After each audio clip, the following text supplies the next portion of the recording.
It is very common question for the MSc chemistry student. क्या यार chemistry student के placement भी होते हैं क्या? हाँ यार, यदि प्लेसमेंट होते होंगे ना तो टॉप आईटीज़ में होते होंगे, like the IIT Bombay, IIT Madras, IIT Delhi.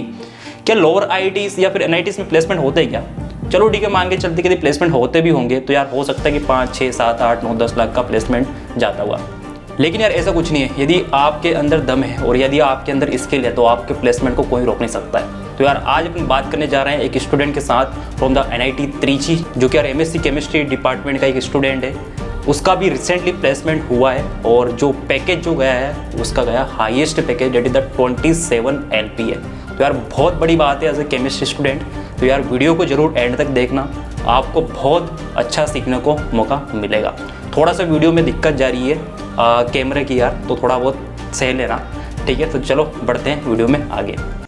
तो मेरा नाम है सौम्यदीप रॉय। मैं बेसिकली कोलकाता से हूँ और मैं एमएससी सेकेंड ईयर में अभी परस्यू कर रहा हूँ एनआईटी त्रिची में। और मेरा कंपनी इंटेल कॉर्पोरेशन में मेरा रिसेंटली प्लेसमेंट लगा है, जो कि बेंगलोर में है। ये होता है प्लेसमेंट के लिए, पहले तो वो लोग जब क्वेश्चन वगैरह करते हैं वो देखना चाहता है आपका बेसिक्स कितना क्लियर है। तो मेरे हिसाब से मेरा बेसिक्स बीएससी से ही काफी सही था, तो वो बेसिक्स काम आ जाता है आपके। जब भी कोई ट्रिकी क्वेश्चन सडनली आ जाता है तो वो बेसिक्स काम आते हैं आपके।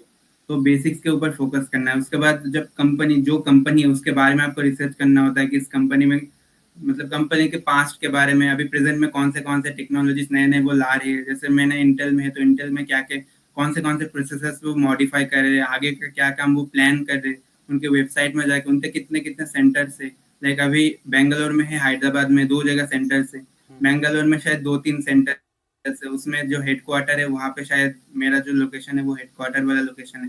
तो इस हिसाब से आपको कंपनी के बारे में थोड़ा डिटेल की कभी अगर थोड़ा सा पूछ ले तो आपको दिखाना है कि हाँ मैं इंटरेस्टेड हूँ, मैंने रिसर्च किया है, बैकग्राउंड रिसर्च किया है। जब उन्होंने क्वेश्चंस पूछे थे उसके बेसिस पे आपका था कि आपने प्रीवियस वर्क क्या कर रखा है। जैसे मैंने इंटर्नशिप कर रखा था सुपर कैपेसिटर्स पे, और वो इंटेल भी processor super capacitors similar kind of work है। तो लैब वर्क का एक्सपीरियंस मेरे पास था ऑलरेडी। तो उसके बेसिस पे मेरा सीवी फर्स्ट शॉर्टलिस्ट हुआ। एक और थी मेरे साथ, एक और लड़की थी जो हमारे घर से सिलेक्ट हुई थी। उसके ऊपर उसने भले काम नहीं कर रखा था, पर बाकी कुछ चीजों के बेसिस पे उसको भी शॉर्टलिस्ट किया गया था। बाद में भले ही वो एलिमिनेट हो गई थी, पर ये जो काम था इसके बारे में इंटरव्यू में काफी सारे क्वेश्चन पूछे गए थे डिटेल में। तो ये मैटर करता है आप कौन से फील्ड में इंटरेस्टेड हो, आपने क्या काम कर रखा है, आपने कोई रिव्यू आर्टिकल पढ़ रखा है, रिव्यू को कोई कोर्स कर रखा है, कुछ भी आपने एक्स्ट्रा कर रखा है, वो आप मेंशन कीजिए उस प्रोफाइल के अकॉर्डिंग।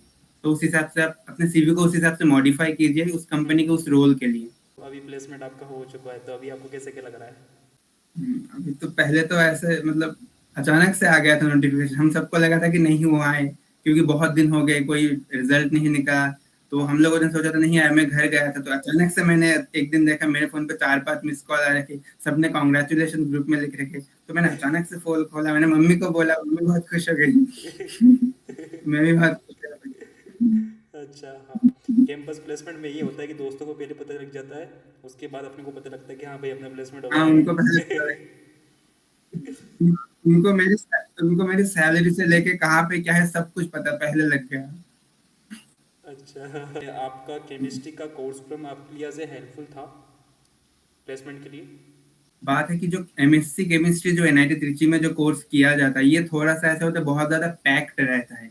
तो थ्रू आउट द टाइम आप पे थोड़ा प्रेशर बना रहता है, हमेशा 3 सेमेस्टर में ऐसे ही होते हैं। तो ये ज्यादा रिसर्च ओरिएंटेड है, इस पे बहुत ज्यादा प्लेसमेंट से रिलेटेड हेल्प करता है, ये बहुत ज्यादा नहीं है।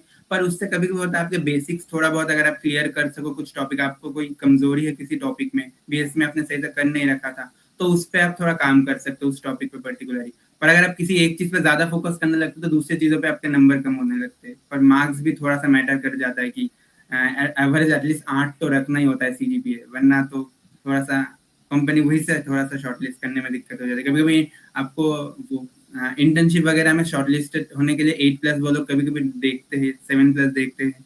तो एटलीस्ट एक मिनिमम रहना चाहिए, बाकी आप ओवरऑल पढ़ाई करते रहोगे। या राइट, बिल्कुल। इंटरव्यू में पहले तो वो लोग मतलब एकदम प्रॉपर फॉर्मल इंटरव्यू था बिल्कुल। पर 1-to-1 इंटरेक्शन था, तो थोड़ा सा फ्रेंडली भी उन्होंने करने की कोशिश की। पहले उन्होंने कंपनी के बारे में ब्रीफ बताया, फिर मेरा इंट्रो लिया। उसके बाद उन्होंने मेरे सीवी से रिलेटेड सारे क्वेश्चन पूछे। मैंने सीवी में जो जो चीजें डाल रखी थे उससे रिलेटेड। तो ओके। उन्होंने मेरे इंटर्नशिप एक्सपीरियंस के बारे में पूछा। मैंने बीएससी में प्रोजेक्ट वर्क कर रखा था, तो उस प्रोजेक्ट के बारे में पूछा। और जब मैं उस चीज़ के बारे में बता रहा था, उन्होंने बीच में 1-2 बार रोक के उससे रिलेटेड क्वेश्चन पूछे। जैसे मैंने कुछ कैरेक्टराइज़ेशन टेक्निक बताए थे, तो उन कैरेक्टराइज़ेशन टेक्निक्स के बारे में पूछ रहे थे कि मुझे उनके बेसिक्स पता है कि नहीं? मैं ये टेक्निक कर रहा हूँ, मुझे इसके बारे में पता है कि नहीं? तो हाँ ये वो लोग देखना चाहते हैं कि कितना उनका उनका मतलब नॉलेज अच्छा है कितना, तो वो बस बेसिक्स क्लियर करना कितना है, वो देखना चाहते हैं कभी-कभी। हाँ, बिल्कुल तो बिल्कुल। और एंड में थोड़े से सिचुएशनल क्वेश्चंस पूछे थे कि अगर आप अभी सोचिए ये काम कर रहे हैं, इस बीच में आपके अंदर ये वाला सिचुएशन आप पे इम्पोज कर दिया जाए कंपनी के एचआर द्वारा, तो उस टाइम पे आप कैसे रिएक्ट करोगे? ऐसे टाइप के 3-4 क्वेश्चन दोनों ने ही पूछे थे। जैसे कि मैंने इंटर्नशिप के दौरान जो प्रोजेक्ट वर्क किया था सुपर कैपेसिटी, उसपे हमने अच्छा कैरेक्टराइजेशन के चलो मैं लिए पूछ एक एक्सआईडी ये सब करते हाँ। तो उसमें उन्होंने एक्सआईडी पे डायरेक्ट ऐसे क्वेश्चन पूछा था कि एक्सआईडी में हम एक्स-रे ही क्यों यूज़ करते हैं? अच्छा। फिर इलेक्ट्रोकेमिकल कैरेक्टराइजेशन के केस में हमने सीवी, जीसीडी ये सब रन करते, तो उन्होंने इनका सबका फुल फॉर्म पूछा था।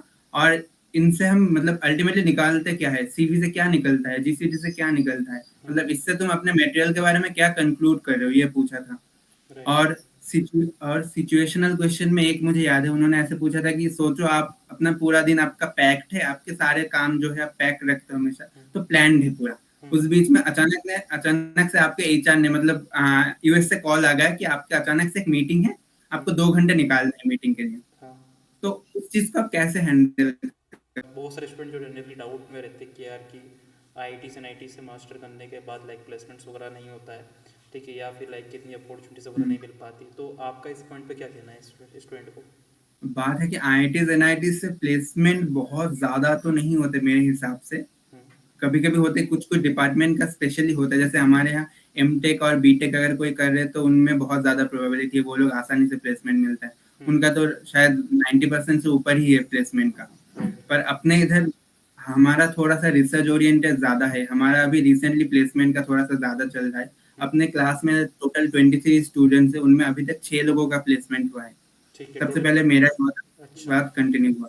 हुँ। ओके ओके, चलो ठीक है, अच्छी बात है। तो अभी लाइक आपका लास्ट सेमेस्टर बचा हुआ है, तो अभी कैसे क्या चल रहा है आपका? प्लेसमेंट के पहले कैसी लाइफ थी और अभी प्लेसमेंट होने के बाद कैसी क्या लाइफ है आपकी? से बहुत ज़्यादा मेजर चेंज नहीं आता। मैं पहले भी चिल्ड था, अभी भी चिल्ड हूँ। अच्छा। उतना ज़्यादा उतना ज़्यादा इन चीज़ों के बारे में सोचता नहीं हूँ मैं। एक्चुअली मेरा प्रोजेक्ट वर्क चल रहा है, जो जिस लैब में मैंने इंटर्नशिप किया था सुपर कैप पे, उसी टॉपिक पे मैं प्रोजेक्ट वर्क भी कंटिन्यू कर रहा हूँ। ओके। तो बस प्रोजेक्ट पे बहुत ज़्यादा फोकस्ड है कि जितना टाइम यहाँ पे हूँ, कुछ ना कुछ यूटिलाइज़ करके इस टाइम से कुछ ना कुछ निकाल लूँ लैब से कि हाँ, एक पेपर, रिव्यू आर्टिकल या एक पेपर लिखने लायक कुछ कर दूँ, छोटा-मोटा कुछ भी काम। थोड़ा सा कैंपस से रिलेटेड बता पाओगे कैसे, मतलब कि आपके पास क्या क्या फैसिलिटीज़ वगैरह है वहाँ पर कैंपस में एमएससी स्टूडेंट के लिए?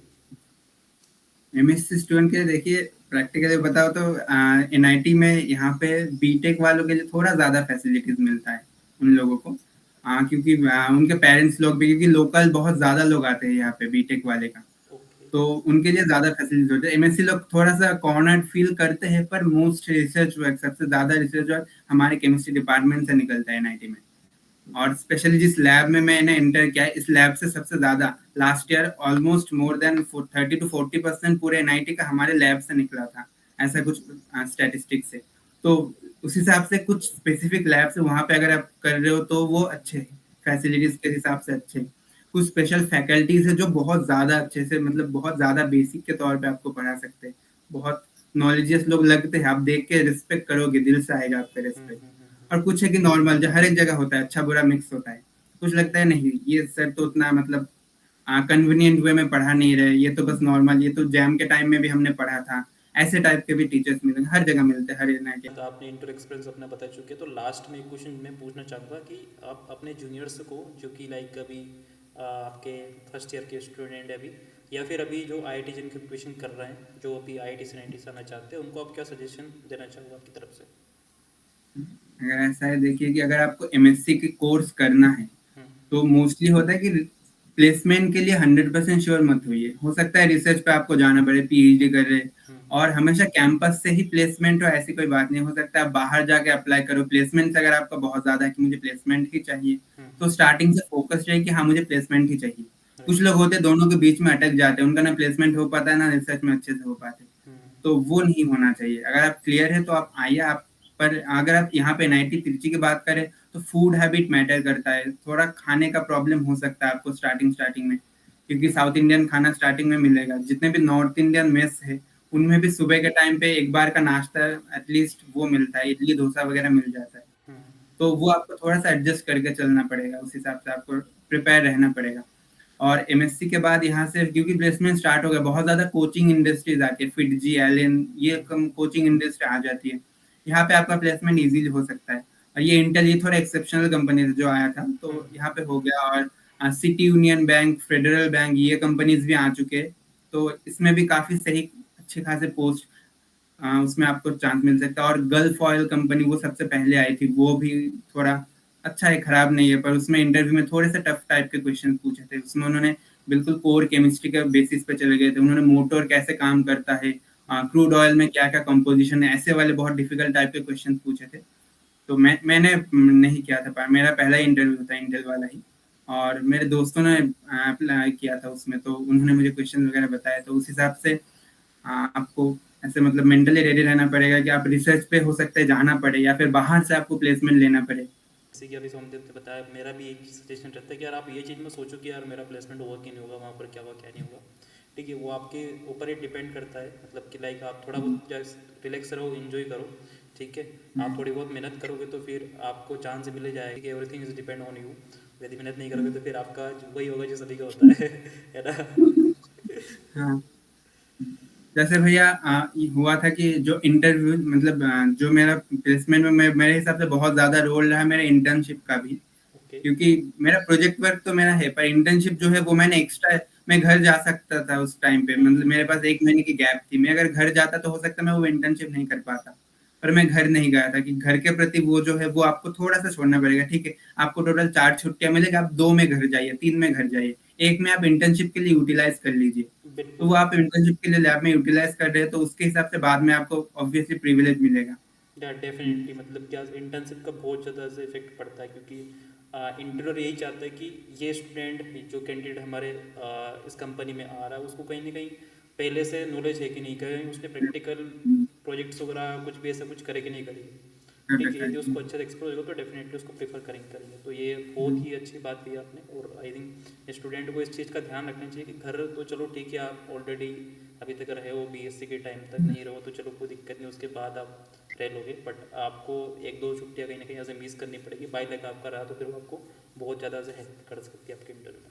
बात है कि अगर आप थोड़ा सा सीरियस होकर इंटर्नशिप वगैरह इन सब पे थोड़ा फोकस करते हैं, कभी कभी होता है कि बाहर के इंस्टीट्यूशन पे अगर इंटर्नशिप आपको मिल जाए तो आपको 2 जगह का टैग मिल जाता है। जैसे कि मैं अभी यहाँ पे प्रोजेक्ट वर्क कंटिन्यू कर रहा हूँ, अगर मेरे जो जॉब है वो अभी आता, इस टाइम पे आता, मेरा जॉब प्रोजेक्ट वर्क पहले लग चुका था, तो मैं बाहर अगर मैंने कोई इंटर्नशिप किया है, सोचो मैंने कहीं भी IIT कोई भी IIT गुवाहाटी या कहीं से भी मैंने किया है, तो मैं IIT गुवाहाटी का वहाँ पे भी प्रोजेक्ट वर्क में वहाँ पे का नाम मेंशन करता, मतलब प्रोजेक्ट वर्क में यहाँ का नाम मेंशन करता, और इंटर्नशिप में मैंने IIT गुवाहाटी या जहाँ से भी मैंने किया वहाँ का नाम मेंशन करता, तो मेरे प्रोफाइल में एक्स्ट्रा चीजें ऐड हो जाती। तो यहाँ पे आके ये भी ऑप्शन है। अभी जैसे हमारे टाइम पे ये थोड़ा सा मना था, पर अभी शायद हमारे जूनियर के केस में अलाउड है कि वो चाहे तो बाहर जाके इंटर्नशिप कर सकते हैं। इंटर्नशिप का टाइम बाहर जाके, समर इंटर्नशिप हो, विंटर इंटर्नशिप हो, वो परमिशन दे देते। तो बाहर जाके अब इंटर्नशिप कीजिए, आपका प्रोफाइल और तगड़ा बन जाएगा। तो यार जैसे कि यार वीडियो में आपने देखा है कि यार एज ए प्लेसमेंट के लिए इंटर्नशिप और प्रोजेक्ट बहुत ही ज़्यादा मैटर करते हैं, और आपने CV में क्या मेंशन करा वो सबसे ज़्यादा मैटर करता है, क्योंकि क्वेश्चन उसी से ओरिएंटेड पूछते हैं। तो यार आप सभी के लिए, MSc स्टूडेंट के लिए, हम जो IITs NITs के जो एलुमनिस वगैरह है जो पास आउट हो चुके हैं, जो कि यार रिसेंटली एक अभी प्रेजेंटली कंपनीज वगैरह में वर्क कर रहे हैं, उनके साथ हम आप सभी के लिए सेशंस वगैरह ला रहे हैं। जो सीनियर्स अभी आपके पढ़ रहे हैं IITs NITs में, उनके लिए तो हम कंटिन्यूसली इंटर्नशिप प्रोजेक्ट वगैरह या फिर रेगुलर उनके साथ सेशन कंडक्ट करा रहे हैं। आप सभी के लिए भी जल्द आने वाले, जहां पर हम आपके पूरे 2 साल तक अच्छे से आपकी प्रिपरेशन कराएंगे। जो ड्रीम है आपका, जिस फील्ड के लिए आपको जाना है, एज ए केमिस्ट्री स्टूडेंट हो, फिजिक्स हो, या फिर आपका कोई से भी डिपार्टमेंट का आप स्टूडेंट हो, यदि आपको सॉफ्टवेयर फील्ड में जाना है, डेटा साइंस में जाना है, या फिर एज ए एडटेक में अपना करियर बनाना है, तो उन सभी के लिए सेशन जल्दी आने वाले हैं। लगे रहिए प्रिपरेशन के साथ, अपनी एक मोटिवेशन बना के रखिए। अभी आपका हो सकता है कि यार IIT का कुछ का रिजल्ट बिगड़ गया होगा, लेकिन यार हिम्मत मत हारो, क्योंकि यार अच्छी चीज़ें थोड़ा सा आराम से मिलती है।